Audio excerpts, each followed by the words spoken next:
Yum yum! Hey, this is Andrew Majewski with Pixel Fondue coming to you with a follow-up tutorial that expands upon using deformers and constraint modifiers to bind detailed geometry to curved surfaces. If you haven't seen it yet, I urge you to pause right now and watch my previous tutorial, which I'll link to in the description. So now that we're familiar with the methods of binding presets to surfaces, let's dive right into MODO. In this lesson, I'm going to show you how to use lattices to refine the shape of this preset object from MODO's kitbash library further, and also go into how you can better control the deformation that happens at the edges of your object so that they flatten correctly.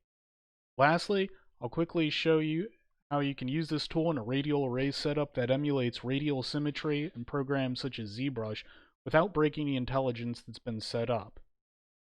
So we have this sample scene right here. The first thing we're going to do is change our wrap influence over here to a precision level of 4 and see if this can help us out a bit. So whenever you up the wrap influence precision level, it takes a little bit longer to calculate. So by default, MODO has it set at 3. We're putting it up at 4. If we go to 5, it might take about half a minute or so, depending on the power of your computer. And I wouldn't recommend going anything above 5, or that probably definitely not try to go to 6 or anything like that. So right now we have this over here, and so this helped flatten this a little bit on this side over here and a little bit over here. So that, that is a quick way to do that. But as I said, it takes a little bit longer to calculate, and there are other ways that we can try to fix this over here. So I'm going to go back into our wrap influence. I'm just going to reset it back to 3 for right now. And one of the things that we're trying to do is eliminate this odd deformation, which instead of pulling these polygons down, similar to how this is over here, it's kind of curling them up. So what we're going to do is do a few things with our cage mesh and also our base mesh to help better control this. So first thing I want to do is make sure we have enough subdivisions that we're working. So like for example, this is pretty bad. So this, we're gonna go in and correct this. Going to go into a top view over here and make sure our snapping is toggled and that we don't have anything selected. That's good. And I'm going to go hit the 3 key to go into polygon mode and hit Shift C to enter our cut tool. However, first thing we need to do is turn some of these off, and then also we're going to turn off our constraints on the cage over here, so everything is back to its default position. So going back over here and then going down to our base mesh, this will allow us to use traditional modeling tools to help better refine our mesh without having to go through using mesh operations. So go back into polygon mode, hit Shift C, make sure our angle snap is set, and just cut right across. Now I have this, my setting is on infinite, so I don't have to draw entirely across the mesh. I can just draw halfway and it'll cut across. We've got that, and potentially I could cut across over here as well. So I can do this and cut over here, and that'll give us a few more subdivisions in our detail mesh to work with. So now that we've got that, let's go and turn some of these items back on and see just what exactly has happened. So over here we're still getting pretty good deformation on this side, and then moving over here we're getting good deformation over here. The problem is that when we rotate, this is still kind of curving up, and the same thing over here. But if you'll notice is that before, when this was making its flip, it was kind of angling up from this point upward. So now that we added that subdivision, it's pulling this part down. But we still have this lip that we need to get rid of. So what I'm going to do now is go back in, turn off our surface constraints, and go into mesh, turn these off again over here, and I'm going to grab our cage mesh. Over here, I'm going to go at the base level, and I'm going to add a polygon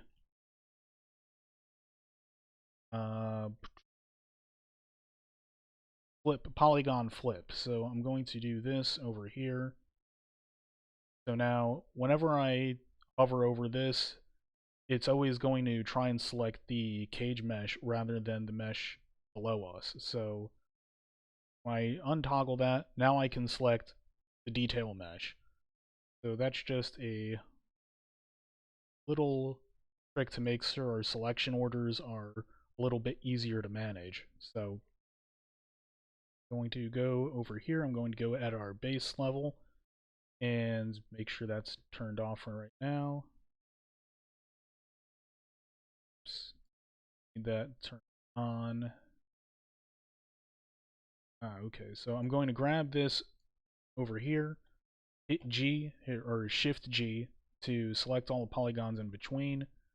Do the same for these polygons over here. Now go back to B. And so something over here is not quite right. So what I'm going to do is just see what we have over here. So I can go back and, because I'm at the base mesh level, I can just flip everything and do it that way. So for whatever reason, this didn't quite work, but there are workarounds for that. So here we go, grab these, hit Shift X to extrude, and I'm gonna drop the extrude tool by hitting the R key, and then just slowly move those out. And we got an extra row over here, and now I'm going to grab these polygons, hit the Shift G, and hit Shift G again to get everything in between our, and hit Shift X, R, scale out. Now the next thing we're going to have to do is go and expand our surface constraint modifiers over here and get the vertices that we've just generated from those extrudes. So grabbing all our newly generated bottom vertices, I am going to put this under the lower points for our surface constraint. I go over here, I'm going to add these, turn that on. See everything, new constraints, everything comes back down, so that's successfully added. Let's just make sure that it did get everything, and it looks like it did. Now I can turn that off, and now I will do the same for these constraints over here. Grab this, invert it, and just grab these vertices over here, add, go in. It looks like this is good to go. Now I just have to go in, re-enable our deformer and surface constraint. Now when we go to look, it looks like that lip has stopped generating. However, there are a few things that looks like we now have. So there's a few surface points over here that they don't look like they're quite merging up. So what I need to do is go in here, and we're going to turn everything off again, and let's see this. Grab these over here, and let's start kind of grabbing where we put our new subdivisions in. think I'm good over here. But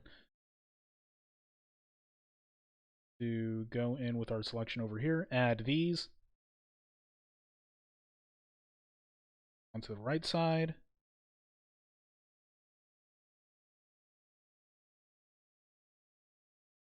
Just looks like this mesh is came in a little bit deformed from the preset browser, so I've got that, and then need to grab this vertex and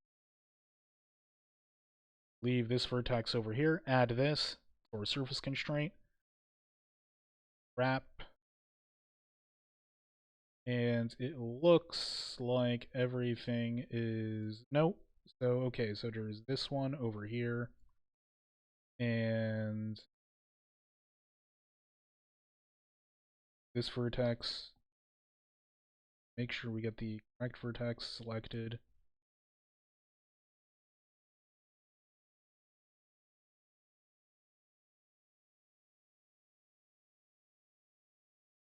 I'll have to look at this one.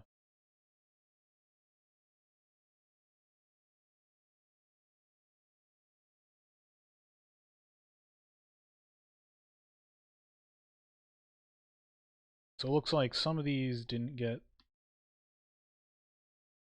selected, but everything else looks pretty much neat. So I'm going to add these over here. Go in over here, so that is a lot better. Let's get our surface constraints all turned on. And we quickly go in, pan around. We notice that we're not getting any kind of lip. We're not getting that angle up.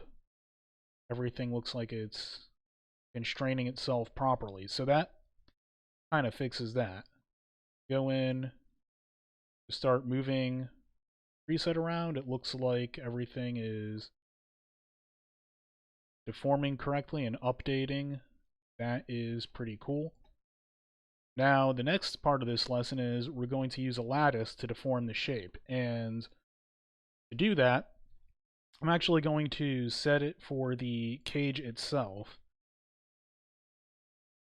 And when I go apply to lattice, I'm going to put 2 divisions in the X and Z, and then 1 in the Y. And I don't really need to worry about the parent right now. And then what's important is that you want to bring this lattice influence over here and set this right over here, and then I'm going to just reset this. So what I'm going to do is turn these off. It's going to grab this over here, put that upright, and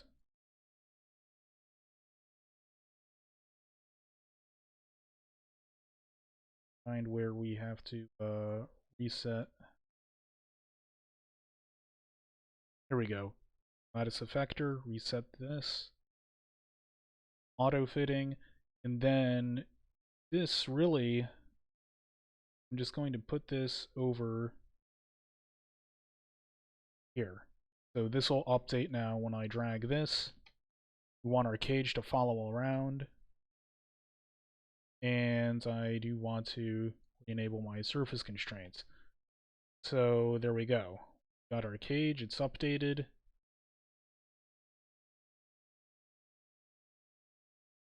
Now, what I might want to do is, while we're in item mode now, I'm going to grab these vertices over here, hit the R key, hit the R key, but then hit Alt S to grab our selection and start scaling it in. So we have deformation going on over here, and the cool thing is that you look at what's going on, it's still conforming to the surface. So our surface constraints are not breaking, and neither is the wrap deform. So if you have something that you decided, hey, I need to, this comes to like a weird a weird angle or so that's not set up as a square or a rectangle, but needs to have some of its points modified or morphed, you can do that like so. And I'll just reset some of these over here. Grab this over here, just move this down a little bit.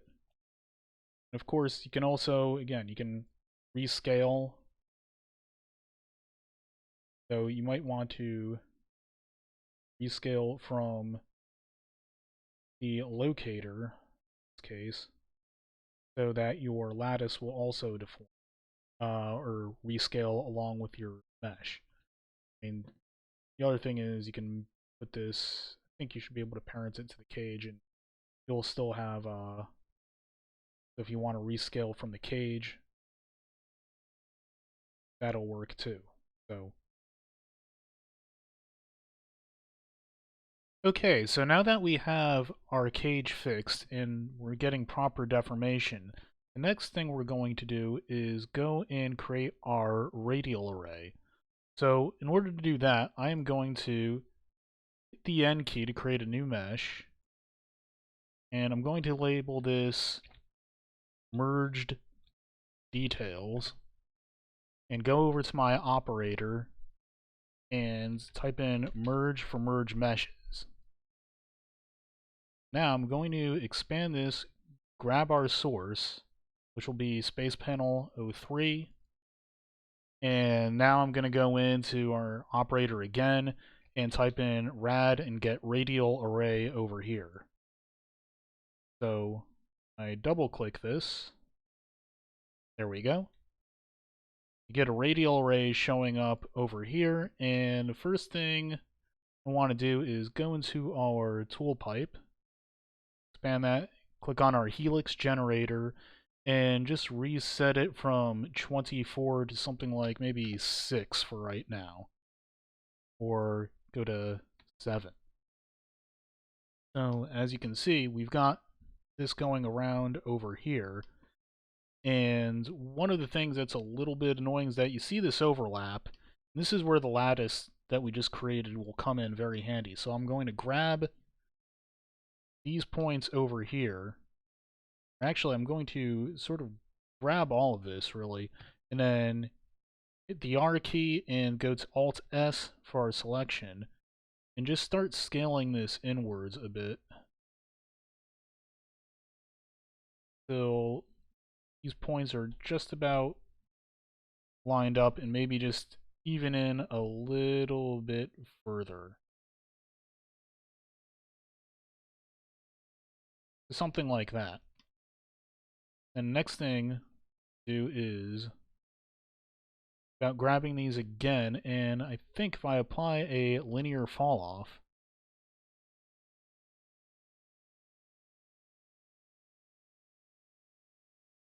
and that is a bit different than what I expected. So if I go into our snap options,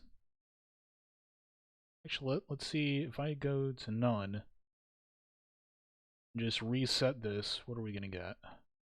Okay, so instead I have it going through all of this. I don't really want that, so what I'm going to do is go to Vertex Snapping, or Vertex over here, and start grabbing some of our points. Turn snapping on. And it doesn't look like it's going to snap, so I'll just have to eyeball it.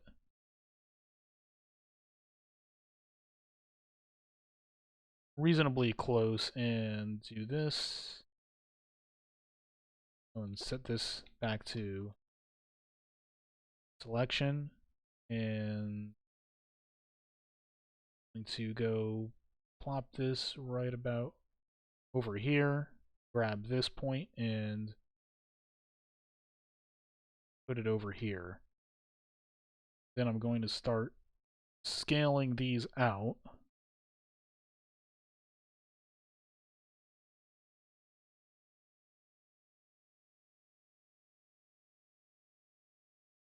kind of try and get it so it fits together more or less.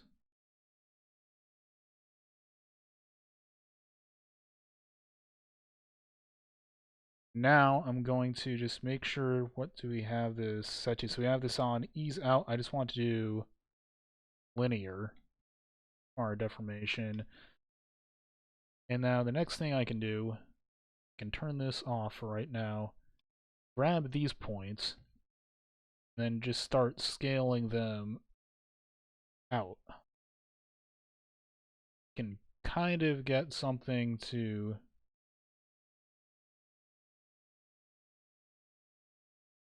match up for right now. And maybe just tweak these again a little bit.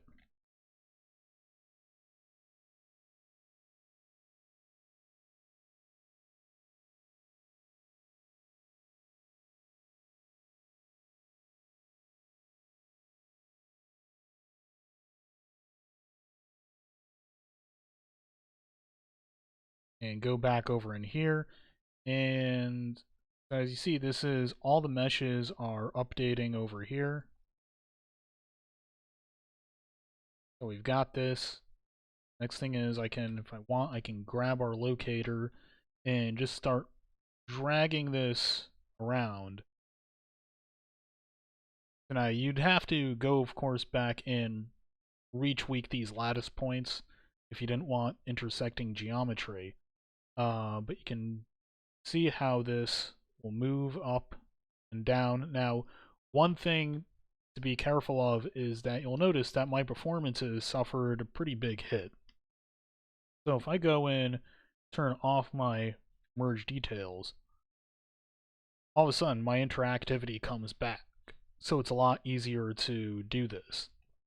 And on some level, it might be better to start tweaking these things beforehand. So if I go in and I start looking at how I want this to set up, I can do a few things. I can go in over here, start rescaling, and you can always return on your merge details to see how everything is. So okay, so we've got that. That's kind of good. I can try to start looking at like common points over if I want these plates to sort of butt up against each other. I can start saying like, okay, well I know I'm gonna go like somewhere around over here. So that tells me I need to grab grab these vertices over here. Turn that off. Start morphing some of this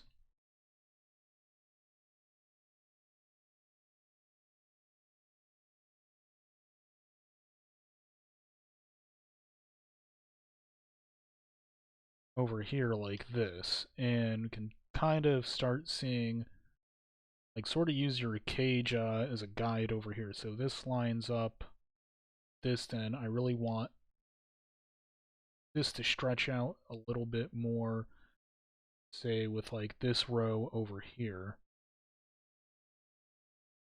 Something like that. Grab these over here and move this. So when I go and turn on our merge details, looks like we went a little bit too far.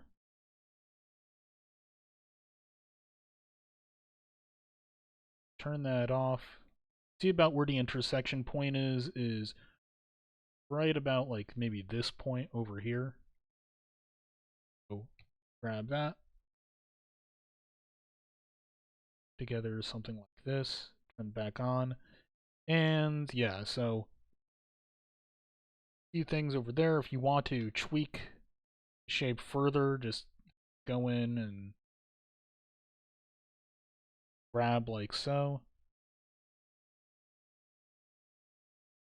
Like I said, it's going to take a little bit, like a computer is going to get a little bit clunky, unfortunately. So if you're going to use this method, just kind of be aware this is better to work on, like if you're developing smaller details, like say if you were doing an engine assembly or something like this, it might be better to have like your engine cut off into a separate scene file and sort of work on the details there. And then once you're done, you can make a duplicate of that and then freeze all the deformations and unlink all the intelligence, and then put it into your main master file. Go in over here, and I'll just move this over here. So if you want something a bit more circular, you can get that as well. There's a lot of cool possibilities for this.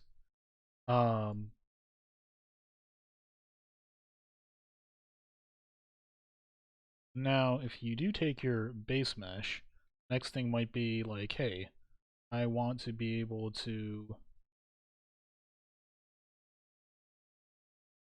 transform this. So you do then is just kind of grab everything over in here, and you can just place it there.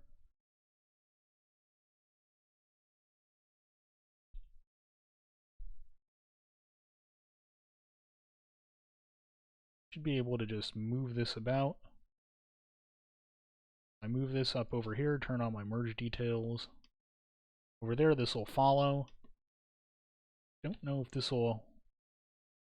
Yeah, so you want to be careful about doing stuff like this.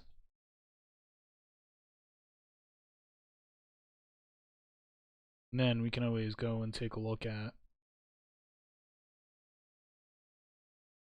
We have going over here for a Helix Generator. You can see what will happen if you try to do this. Now, just so you know, the Helix Generator right now is set to 0, 0, 0. So if you wanted to modify this, you'd basically have to go in here and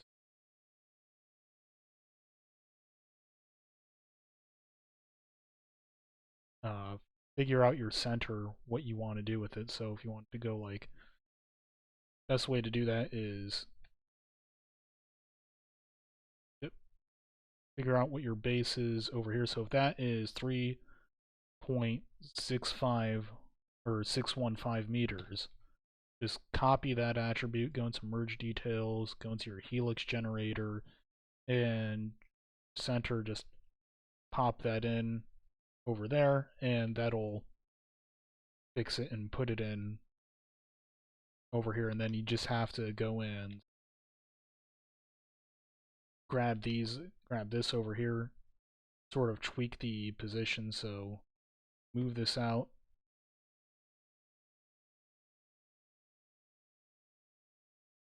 And other things, again, you can just grab some of these over here, move to deform your mesh, and again, I would say recommend turning that off so it'll just get more fluidity over here. So go over here, scale these like so.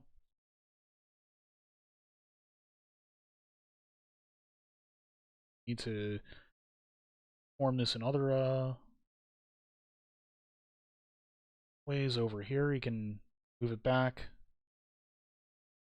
and just have fun moving around and create like this arrowhead shape. Now, the only other thing I'm going to caution is that if you do start doing stuff like this, these over here, these round parts over here, will also begin to suffer from squash and stretch. So they're not going to be perfectly round like so over here. If you notice, this is going to be kind of squashed. So on round parts, this may not be the best thing to do. I would say it's better for like nondescript hull plating, stuff that's not going to look really out of place if it's supposed to maintain a specific shape. So, you know, plates with weird angled cuts, that's fine, but just be a little bit wary of any kind of circular agreeable that you might have. It's going to be deformed and it's going to break. So it's better to just grab this, make it a different mesh, and then just kind of place it the way like I have this placed over here. And that'll definitely help speed up the maintain the consistency shape. But anyways, I hope you've enjoyed this lesson. I would highly recommend Richard Hurry's Rigging Masterclass if you want to learn more about constraints, deformers, rigging in general, since even though this is set up as more of like a modeling tutorial, a lot of the things I learned really came from his rigging course, and it's highly recommended. You can get a subscription on Kitestring online, or for those MODO users that had purchased earlier versions of the Rigging Master course, it's a wealth of information. I highly recommend it. So that's all I wanted to cover in this video, and I hope that this lesson has been beneficial. Until next time, happy modeling in MODO! Yum, yum!